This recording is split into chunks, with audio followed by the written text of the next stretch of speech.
154 ቀን ሆነናል በእግዚአብሔር ጸጋ መስከረም 1 ዘፍጥረት 1 ብለን ጀምረን እስከ ጳጉሜ 22 ድረስ እየተጓዝን ነው። ዛሬ በዚህ ቀን ደግሞ የምናነባው ከኢዮብ ምዕራፍ 40 ጀምረን እስከ መጨረሻው እስከ ምዕራፍ 42 ድረስ ይሆናል። አብረን እናንብብ። በጌታ በኢየሱስ ስም አነባለሁ። ኢዮብ ምዕራፍ 40። እግዚአብሔርም መለሰ ኢዮብንም እንዲህ አለው፣ በእውኑ የሚከራከር ሰው ሁሉን ከሚችል አምላክ ጋር ይከራከራልን? ከእግዚአብሔር ጋር የሚዋቀስ እርሱ ይመልስለት። ኢዮብም መለሰ እግዚአብሔርንም እንዲህ አለው፣ እነሆ እኔ ወራዳ ሰው ነኝ፣ ልህ ምንድነው? እጄን በአፌ ላይ እጭናለሁ። አንድ ጊዜ ተናገርኩ አልመልስምም፣ ሁለተኛ ጊዜ ከእንግዲህ ወዲህ አልናገርም። እግዚአብሔርም ባውሎ ንፋስ ውስጥ ሆኖ ለኢዮብ መለሰ እንዲህም አለ፣ እንግዲህ እንደ ወንድ ወገብህን ታጠቅ፣ እጠይቅሃለሁ፣ አንተም ተናገረኝ። በእውኑ ፍርዴን ታፈርሳለህን? አንተ ጻድቅ ትሆን ዘንድ በእኔ ትፈርዳለህን? እንደ እግዚአብሔር ክንድ ያለ ክንድ አለህን? ወይስ እንደርሱ ባለ ድምፅ ታንጎዳጉዳለህን? በታላቅነትና በልዕልና ተላበስ፣ በክብርና በግርማም ተጎናጸፍ። የቁጣህን ፈሳሽ አፍስስ፣ ትዕቢተኛውንም ሁሉ ተመልክተህ አዋርደው። ትዕቢተኛውንም ሁሉ ተመልከት፣ ዝቅ ዝቅም አድርገው። በደለኞችንም ወዲያውኑ እርገጣቸው፣ በአፈር ውስጥ በአንድነት ሰውራቸው። በተሸሸገም ስፍራ ፊታቸውን ሸፍን። በዚያን ጊዜም ቀኝ እጅ ታድን ዘንድ እንድትችል እኔ ደግሞ እመሰክርልሃለሁ። ከአንተ ጋር የሰራሁትን ጉማሬ እስኪ ተመልከት። እንደ በሬ ሳር ይበላል። እነሆ ብርታቱ በወገቡ ውስጥ ነው፣ ኃይሉም በሆዱ ጅማት ውስጥ ነው። ጅራቱን እንደ ጥድ ዛፍ ያወዛውዛል፣ የወርቹ ጅማት የተጎነጎነ ነው። አጥንቱ እንደ ናስ አገዳ ነው፣ አካላቱ እንደ ብረት ዘንጎች ናቸው። እርሱ የእግዚአብሔር ፍጥረት አውራ ነው፣ ሰሪውም ሰይፉን ሰጠው። የሜዳ እንስሶች ሁሉ የሚጫወቱበት ተራራ ምግብን ያበቅልለታል። ጥላ ካለው ዛፍ በታች በደንገልና በረግረግ ውስጥ ይተኛል። ጥላ ያለው ዛፍ በጥላው ይሰውረዋል። የወንዝ አህያ ዛፎች ይከቡታል። እነሆ ወንዙ ቢጎርፍ አይደነግጥም፣ ዮርዳኖስም እስከ አፉ ድረስ ቢፈስ እርሱ ይተማመናል። ዓይኖቹ እያዩ ይያዛልን? አፍንጫውስ በወጥመድ ይበሳልን? በውኑ አዞውን በመቃጥን ታወጣለህን? ምላሱንስ በገመድ ታስረዋለህን? ወይስ ናጋ በአፍንጫው ታደርጋለህን? ወይስ በችንካር ጉንጩን ትበሳለህን? በውኑ አንተን እጅግ ይለምናልን?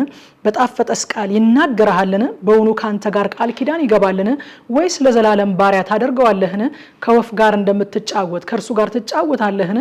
ወይስ ለሴት ባሪያዎች ታስረዋለህን? አጥማጆች ከእርሱ ጋር ይከራከራሉን? ወይስ ነጋዴዎች ያካፍሉታልን? በውኑ ቁርበቱን በጭሬ ራሱንስ በአሳ ጦር ትሞላዋለህን? እጅህን በላዩ ጫን፣ ሰልፉን አስብ፣ እንግዲህም አትድገም። ኢዮብ ምዕራፍ 41። እነሆ ተስፋው ከንቱ ነው፣ ያየው ሁሉስ እንኳ በፊቱ ይዋረዳል፣ ያንቀሳቅሰውም ዘንድ የሚደፈር የለም። እንግዲህ በፊቴ መቆም የሚችል ማን ነው? እመልስለት ዘንድ መጀመሪያ የሰጠኝ ማን ነው? ከሰማይ ሁሉ በታች ያለው ገንዘቤ ነው። ስለ አካላቱና ስለ ብርቱ ኃይሉ ስለ መልካም ሰውነቱ ዝም አልልም። የውጭ ልብሱን ማን ይገፋል? በጥንድ መንጋጋ ውስጥ ማን ይገባል? የፊቱንስ ደጆች የሚከፍት ማን ነው? በጥርሶቹ ዙሪያ ግርማ አለ። ቅርፊቶቹ ጠንካራ ስለሆኑ እርሱ ትዕቢተኛ ነው። በጠባብ ማተሚያ እንደታተሙ ናቸው፣ እርስ በርሳቸው የተቀራረቡ ናቸውና ነፋስ በመካከላቸው መግባት አይችልም። እርስ በርሳቸው የተገጣጠሙ ናቸው፣ እስከማይለያዩም ድረስ ተያይዘዋል። እንጥሽታው ብልጭታ ያወጣል፣ አይኖቹም እንደ ወገግታ ናቸው። ከአፉ ፋናዎች ይወጣሉ፣ የእሳትን ፍንጣሪ ይረጫል። እንደ ፈላ ድስትና እንደሚያቃጥል ሸንበቆ በአፍንጫው ጢስ ይወጣል። እስትንፋሱ ከሰልን ታቃጥላለች፣ ነበልባልም ከአፉ ይወጣል። በአንገቱ ኃይል ታድራለች፣ ግርማ በፊቱ ይዘፍናል። የስጋውም ቅርፊት የተጣበቀ ነው፣ እስከማይንቀሳቀሱም ድረስ በእርሱ ላይ ጸንተዋል። ልቡ እንደ ድንጋይ እየደነደነ ነው፣ እንደ ወፍጮ ድንጋይ እየጸና ነው። በተነሳ ጊዜ ኃያላን ይፈራሉ፣ ከድንጋጤ የተነሳ ያብዳሉ። ሰይፍና ጦር ፍላጻና መውጊያም ቢያገኙት አያሸንፉትም። ብረትን እንደ ገለባ ናስንም እንደነቀዘ እንጨት ይቆጥራቸዋል። ፍላጻ ሊያባረረው አይችልም፣ የወንጭፍም ድንጋዮች እንደ ገለባ ይሆኑለታል። በሎታውን እንደ ገለባ ይቆጥረዋል። ሰላጢኑም ሲሰበቅ ይስቃል። ታቹ እንደ ስለታም ገል ነው፣ እንደ መዳመጫም በጭቃ ላይ ያልፋል። ቀላዩን እንደ ድስት ያፈለዋል፣ ባህሩንም እንደ ሽቱ ምንቸት ያደርገዋል። በስተኋላው ብሩህ መንገድ ያበራል፣ ቀላዩም ሽበት ይመስላል። ያለ ፍርሃት የተፈጠረ እንደርሱ ያለ በምድር ላይ የለም። ከፍ ያለውን ሁሉ ይመለከታል፣ በትዕቢተኞችም ሁሉ ላይ ንጉስ ነው። ኢዮብ ምዕራፍ 42። ኢዮብም መለሰ እግዚአብሔርንም እንዲህ አለው፣ ሁሉን ታደርግ ዘንድ ቻይ እንደሆንክ ሐሳብህም ይከለከል ዘንድ ከቶ እንደማይቻል አወቅኩ። ያለ እውቀት ምክርን የሚሰውር ማን ነው? ስለዚህ እኔ የማላስተውለውን የማላውቀውንም ድንቅ ነገር ተናግሬያለሁ። እባክህ ሰማኝ፣ እኔም ልናገር፣ እጠይቅህም አለው፣ አንተም ተናገረኝ። መስማትንስ በጆሮዬ በመስማት ሰምቼ ነበር፣ አሁን ግን ዓይኔ አየች። ስለዚህ ራሴን እንቃለሁ፣ በአፈርና በጨውና በአመድ ላይ ተቀምጬ እጸጸታለሁ።